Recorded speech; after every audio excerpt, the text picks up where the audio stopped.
Guys, Cox's Bazar থেকে টেকনাফ 0 পয়েন্টে গেছিলাম। রাস্তায় কিছু পয়েন্টে ছবি টবি তোলা হয়েছে।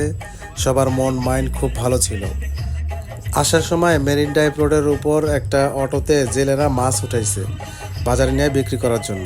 সাগর থেকে মাত্র উঠাইছে। উঠানোর পরে মাছের খাসি 2টা তোলার জন্য একটা বাঁশ ছিল, সেই বাঁশটা অটোতে উঠানোর সময় আমরাও ওই পথ দিয়ে যাইতেছিলাম।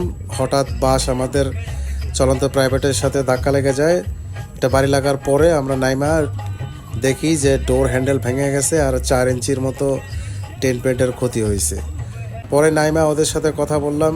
ওদের সাথে কথা বললে ওরা টেকনাফের বাসিন্দা ছিল প্রায় 6-7 জন। ওদের সাথে কথা বলার পরে মনে হইলো যে ওরা টেকনাফের সিটিজেন আর আমরা রোহিঙ্গা।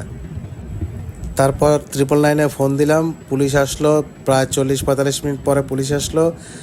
তদন্তে দেখা গেল যে জেলেদের দোষ।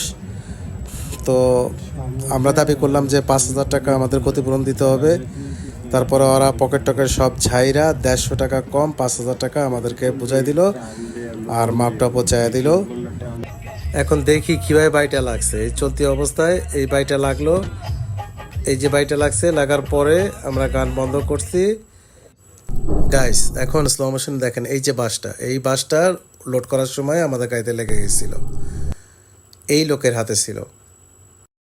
তারপর প্রাইভেটের মালিক 300 টাকা দিয়ে ডোর রক লাগায়া গাড়ি ওকে করে ফেলছে। আমাকে 1 টাকা তো দূরের কথা, থ্যাঙ্কসও এখন পর্যন্ত দেয় নাই। উল্টা আমার একটা হটপটের বাটি খাইয়া দিছে।